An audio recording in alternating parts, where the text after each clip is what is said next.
ici Marie. Bienvenue sur ma chaîne et pour les nouveaux et pour les plus anciens, bienvenue également sur ma chaîne de nouveau. J'espère que tout le monde va bien. Donc aujourd'hui, c'est une nouvelle série qui commence. Après la série sur les épargnes, je vais commencer une série sur les économies que je peux mettre en place, des petites astuces à droite à gauche pour diminuer mes frais. Vous allez voir, c'est des listes mises sur la même façon de faire que les économies, vous voyez, sous forme de tableau, car j'aime bien les listes et les tableaux, c'est plus concis, c'est plus rapide et c'est plus facile à se souvenir par la suite. Vous allez voir certaines choses que je mets, la plupart des choses c'est ce que je mets en place moi déjà, mais je vais vous donner aussi des petites astuces que j'aimerais mettre en place prochainement et que je sais qu'ils fonctionnent bien. Vous allez voir aussi, pour certaines personnes, c'est des choses que vous faites vous depuis quelques mois, quelques années, donc qui sont tout à fait évidentes, mais sur ma chaîne j'ai aussi des personnes qui sont plus jeunes, d'une vingtaine d'années, d'une trentaine d'années, donc qui ont qui ne sont pas à la même vitesse que nous, tout simplement. Donc voilà, vous allez voir au fur et à mesure, je vais vous les lister. Cette liste d'ailleurs n'est pas exhaustive. Je suppose qu'après ma vidéo, je retrouverai d'autres idées, mais je pourrais éventuellement faire d'autres vidéos sur les mêmes sujets, mais beaucoup plus tard, peut-être l'année prochaine par exemple, pour compléter ces listes-là. Pour toutes celles qui n'avaient pas pensé à ce que moi je vais dire, ou que pour certaines personnes qui trouvent ça évident, soyez indulgents avec les autres personnes qui, elles, débutent dans la vie, débutent dans un appartement ou dans une maison, débutent dans une vie de couple, ou tout simplement n'avaient pas pensé à mettre ce genre de choses-là en place. Mais vous allez voir, c'est des choses qui sont relativement connues ou logiques, ou on va voir ensemble. Donc là, sur cette série économie, je vais faire plusieurs vidéos. Donc aujourd'hui, ce sera la vidéo électricité.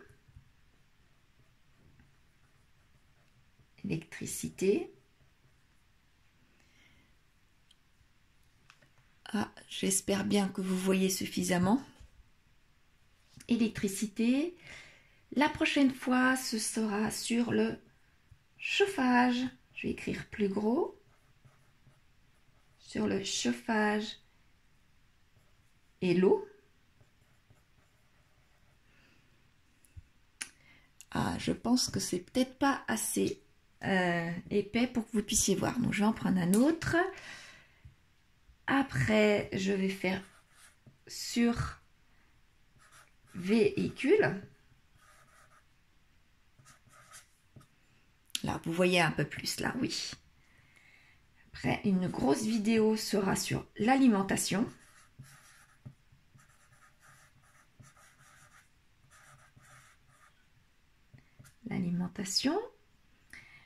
En 5, ce sera sur les produits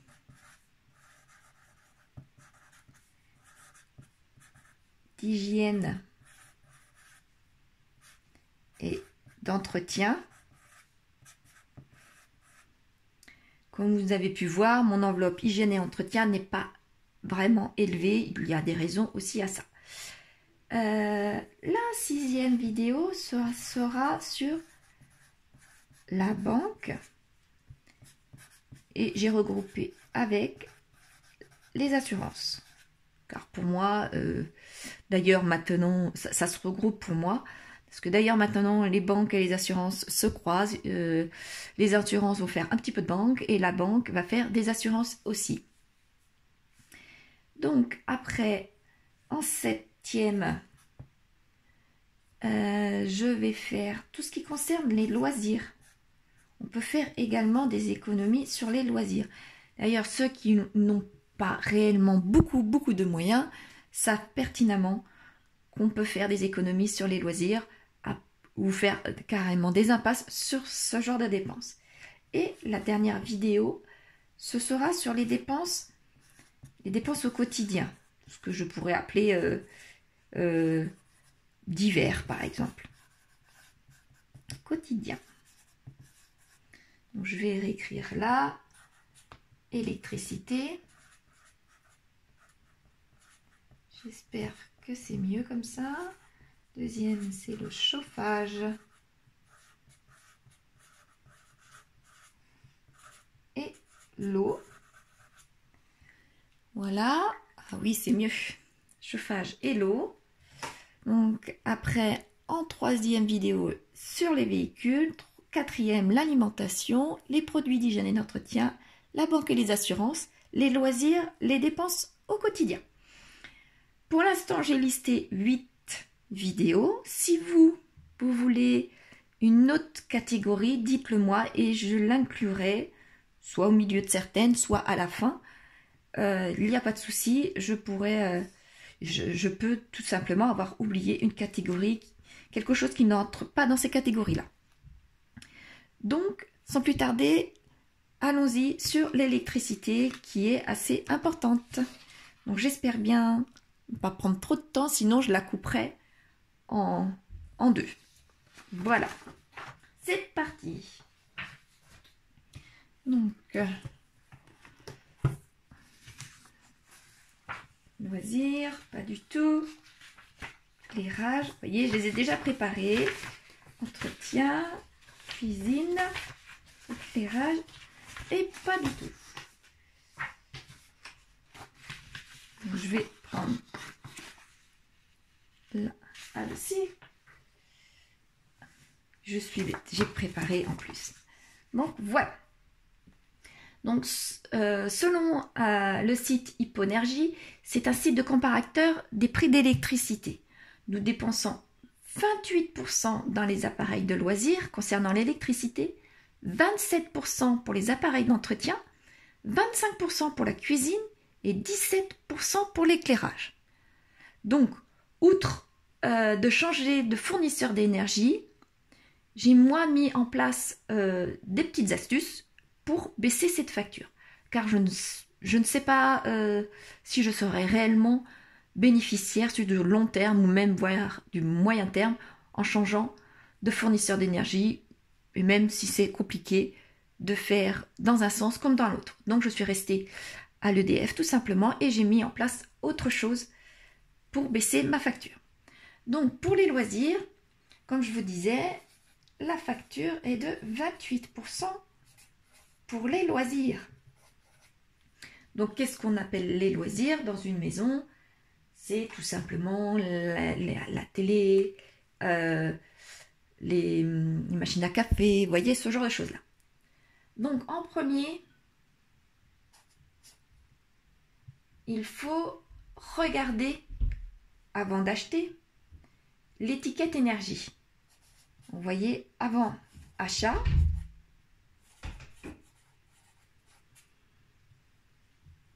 vérifier étiquette énergie. L'étiquette énergie, tout simplement, on peut très bien se dire, on va prendre une machine, une machine à laver, tout simplement. Alors, sur l'énergie A+++, mais qui va nous coûter beaucoup plus cher qu'une B, par exemple. Tout bête, une B.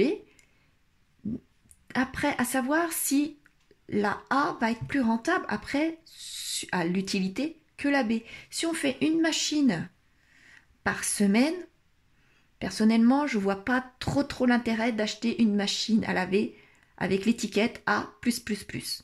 Une B suffira largement, elle va durer aussi longtemps, voire plus longtemps, puisque si on fait qu'une seule machine de 5 kg, en partant sur du 5 kg, une seule machine de 5 kg par semaine, vous voyez, c'est vraiment là le bénéfice, je pense qu'il n'est pas nécessaire pour acheter du A+++. Moi, dans mon cas personnel, ce n'est évidemment pas une machine de 5 kg que j'ai, C'est une machine de 12 ou 13 kilos, je ne sais plus.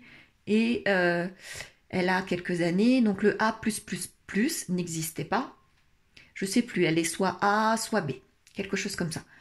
Donc malgré tout, je fais attention à ce genre de choses-là. Maintenant que je suis séparée et qu'il a fallu acheter des nouveaux appareils, j'ai fait énormément attention. Mon ex-mari, lui, voyait que au prix d'achat. Ne regardait pas du tout les énergies, même avant qu'elles existaient, les étiquettes, on voyait quand même en calculant, il y avait quand même un minimum d'informations sur les étiquettes. Lui, ce qu'il voyait, c'était juste le prix. Donc, à la longue, ce n'était pas valable parce que c'était des machines qui consommaient beaucoup et qui ne duraient pas plus longtemps, puisque la famille s'agrandissant, nous faisions des machines tous les jours. Donc ça, c'est bien à vérifier suivant son cas personnel, tout simplement. Une machine, un sèche-linge, un lave-linge, un lave-vaisselle, ce genre de choses-là qui consomment malgré tout beaucoup, une centrale vapeur ou un fer à repasser, ce genre de choses-là. Donc il faut vraiment voir par rapport à l'utilité et à la fréquence que nous utilisons ces appareils. Donc après, j'ai appris dernièrement qu'il faut éteindre la box lorsqu'on s'absente un long moment. Moi, je croyais qu'il ne fallait pas l'éteindre tout simplement puisque les mises à jour se faisaient comme les télévisions se faisaient la nuit. Or, on m'a dit qu'il fallait l'éteindre si on s'absentait par exemple un week-end, pendant les vacances, ce genre de choses-là. Donc là, c'est ce que je vais faire maintenant. Je vais tout éteindre. Je le faisais lorsqu'on partait en vacances. Les week-ends, je ne le faisais pas spécialement si je partais une seule journée.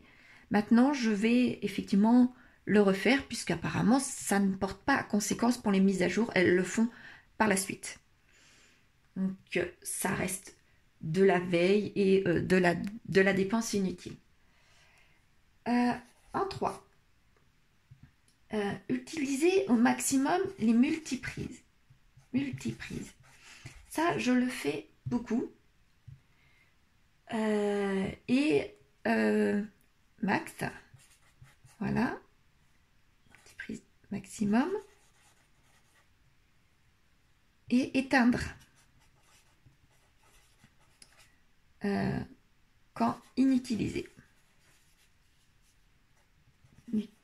Utiliser. Ça, je le fais pour pas la box, comme vous le saviez, mais je le fais pour la machine à laver et le sèche-linge, car ils sont branchés ensemble. Je le fais pour la télévision de ma chambre, qui a un petit stick pour Amazon Prime dessus. Je le fais aussi pour ma télé de ma pièce principale, puisqu'il y a aussi autre chose dessus. Donc comme ça, la nuit, je coupe quand c'est pas utilisé. Même quand c'est pas utilisé, pas forcément que la nuit. Et ça va très très vite, puisqu'il n'y a plus qu'un bouton à appuyer. Donc ça va. En 4, éteindre l'éveil. Éteindre l'éveil. Si vous avez, par exemple, vos machines à café de brancher dessus, le grille-pain, même l'ordi si c'est directement, ou la télé, les imprimantes, les enceintes, vous voyez, tout ce genre de petites choses-là, mis bout à bout, ça fait beaucoup de veille. Moi, les machines à café, puisque j'en ai plusieurs, sont branchées sur une multiprise comme ça, plouf, je les éteins tout ensemble en éteignant la multiprise. Mais vous pouvez très bien en avoir qu'une seule. Par exemple, mon Monsieur Cuisine Plus, je le débranche. Pas mon lave-vaisselle, lui je le laisse brancher puisque c'est pas pratique pour aller le rebrancher derrière, brancher et débrancher derrière. Voyez ce genre de choses là. C'est éteindre l'éveil, c'est quand même malgré tout important puis c'est pas une seule veille qui va être importante, c'est mis bout à bout. En cinquième, je débrancher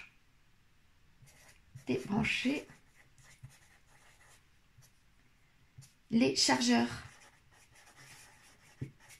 Si on laisse les chargeurs et qu'il n'y a rien au bout, l'électricité arrive jusqu'au chargeur tout simplement et consomme certainement plus qu'une veille par exemple, mais consomme en plus, vous voyez, tout le temps mis bout à bout. Donc ça consomme. Maintenant, quelque chose qu'on ne pense pas forcément lorsqu'on l'achète, c'est les télévisions. On n'est pas obligé d'avoir des très grandes télé, donc moins grande, car si on achète une télé plus grande, automatiquement, il y a plus à avoir besoin d'énergie sur cette télé-là, tout simplement.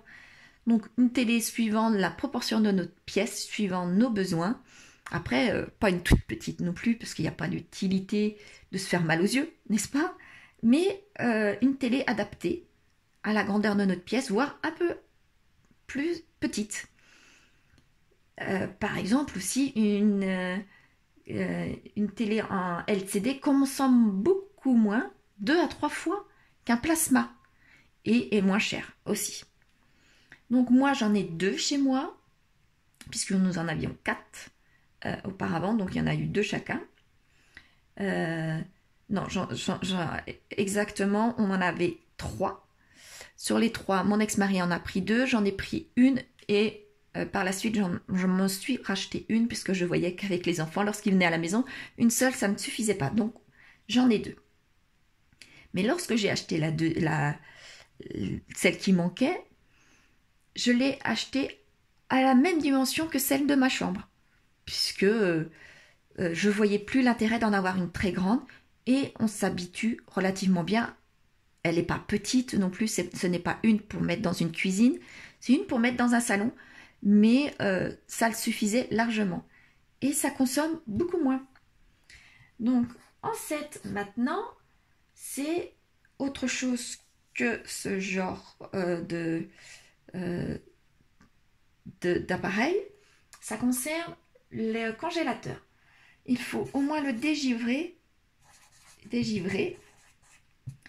minimum une fois par an.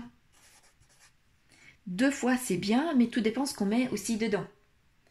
Et moi je le fais d'une façon tout à fait bête les week-ends, lorsque je pars en week-end, tout simplement. Je mets quelques serpillères en dessous, au cas où il y aurait des dégâts du dégivrage. Lorsque j'arrive, tout est dégivré, c'est parfait, et comme ça, il n'y a plus qu'à enlever l'eau. Bon, je me suis racheté suite à ma séparation, pareil, nous avions 3 congélateurs, 2 à tiroir, 1 bahut. J'ai donné à mon ex-mari un tiroir, un bahut, je me suis retrouvée plus qu'avec un tiroir. Et je peux vous dire que ce n'était pas assez, donc j'ai racheté un bahut. Donc lorsque je veux décongeler un congélateur, j'attends que j'ai la possibilité de tout mettre dans un seul, et après je redécongèle l'autre. Et par la suite, je rachète au fur et à mesure de la nourriture pour pouvoir remplir à peu près aux 3/4, aux 3/4 les 2 congélateurs. Car il faut toujours qu'un congélateur, comme un frigo d'ailleurs, soit un minimum rempli pour que ça ne consomme pas plus. Parce qu'un congélateur ou un frigo qui tourne pas à vide, mais qui n'a pas assez de choses à l'intérieur, va consommer plus pour pouvoir faire du froid. Car il y a plus d'air, tout simplement. Une autre, ma dernière concernant les loisirs, c'est le PC portable, les PC. Un PC portable consomme moins